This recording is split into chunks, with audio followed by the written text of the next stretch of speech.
이달부터 증권거래세가 기존보다 0.05%포인트 인하됐습니다. 23년 만에 법 개정으로 오랜 기간 논의를 거친 거래세 인하가 드디어 첫 발을 뗐습니다.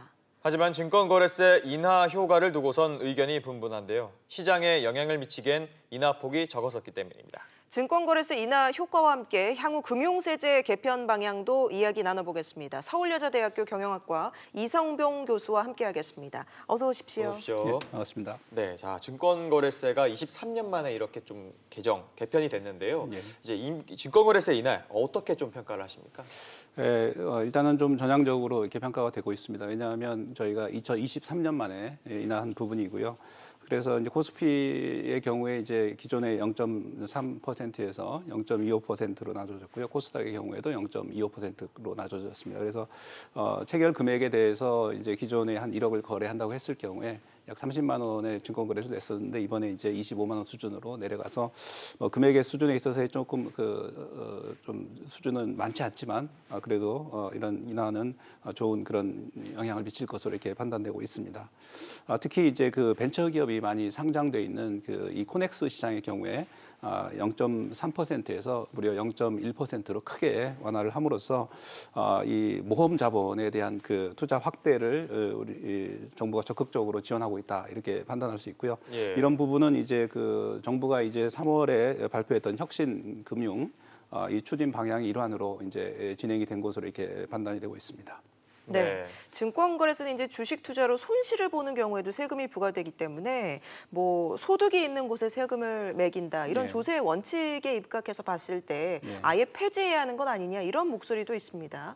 예, 맞습니다. 그래서 이 증권거래세는 이제 그 이익이 발생하지 않더라도 주가가 이제 뭐 하락을 해서 손실이 발생했을 경우에도 이제 세금을 내야 되는 그런 상황이 있죠. 그리고 주가가 상승을 해가지고 이익이 발생했을 경우에도 거래세뿐만 아니라 양도소득세를 이제 내야 되기 때문에 이중과세 문제가 있지 않느냐 이런 이제 지적이 있습니다. 그래서 네. 증권거래세액만 한 6조 정도에 이르는 이런 이 문제 때문에 폐지론이 이제 부각되고 있습니다. 네, 자 해외 사례를 좀 살펴보고 싶은데요. 이제 우리나라처럼 이 증권거래세를 부과하는 나라가 어디가 있는지 좀 설명 좀 해주십시오. 예, 그 세계 사례를 보면은 한 세 그룹으로 이렇게 나라들이 나눠질 수 있겠습니다. 그래서 예. 증권거래세를 아예 폐지하고 양도소득세만 부과하는 국가들이 있고요. 대표적으로 이제 미국이 이제 1965년에 증권거래세를 폐지했고요. 독일과 일본이 이제 1990년대 이제 폐지를 했었습니다. 그리고 예. 오히려 이제 양도소득세를 폐지하고 거래세만 부과하는 나라도 있습니다. 대만 같은 경우가 그렇고요. 특히 이제 중화권 경제권인 그 중국, 홍콩, 싱가포르 같은 경우에는 이제 증권거래세만 부과하고 있습니다. 반면 이제 영국이나 프랑스, 이태리 그리고 한국은 이 증권거래세와 양도소득세를 같이 부과하고 있는 그런 나라라고 할 수 있겠습니다. 예. 네. 그런데요, 교수님, 이 증권거래세를 인하 또는 폐지하는 데 있어서 반대 목소리도 있는데요. 뭐 세수 감소라든지 단기 매매가 증가하는 것을 우려하는 측도 있는 것 같습니다. 예, 그렇습니다. 세수가 이번에만 뭐 1조 4천억 정도가 이제 감소할 것으로 예상이 되고 있고요. 특히 이제 증권거래세 부담이 완화됨에 따라서 이제 단기 매매가 이제 그 증대될 가능성이 굉장히 높다 이렇게 판단하고 있고요. 예. 이에 따른 이제 시장 변동성이 확대될 가능성이 있다. 특히 이제 외국인들이 이 선진 금융 거래 기법을 통해서 소위 얘기해서 고빈도 단타 매매라고 하죠. 그래서 이제 컴퓨터 프로그래밍을 통해서 조그만의 이익만 발생하더라도 자동적으로 거래가 처리되도록 하는 그런 시스템이 작동하게 될 가능성이 크고 이에 따라서 이제 그 상황이 만약에 좋지 않을 경우에 어떤 금융위기를 촉발시킬 수 있는 계기가 될 수도 있다 이렇게 판단하고 있습니다. 그리고 이제 이 거래세를 낮추고 이제 양도세를 이제 올리는 방안이 이제 계속 고려가 될 텐데요. 예. 이 경우에 있어서 이제 증시가 오히려 더 위축될 수도 있다 하는 지적이 또 제기되고 있는 상황입니다. 네, 이번 증권거래세 인하로 이제 실제적으로 개인이나 외국인, 기관 투자자들에게는 어떤 이제 기대 효과 이런 게 돌아갈 수 있을까요? 예, 우리가 2018년 기준으로 이번에 그 증권거래세 인하의 효과를 한번 이렇게 비교를 해보면은요. 예. 그 개인 투자자의 경우에 저희가 1,823조 원의 거래가 있었고요. 그래서 세금 감소액이 약 9,118억 정도가 예상이 되고 있고요. 개인 투자자 수가 한 550만 명 되기 때문에 1인당 약 16만 원 정도의 그 세수, 그러니까 그 세금 감면 효과가 있습니다. 예. 반면에 이제 그 외국인이나 또는 기관 투자자의 경우에 그 주식 거래 대금이 약 997조 원에 이르고 있고요.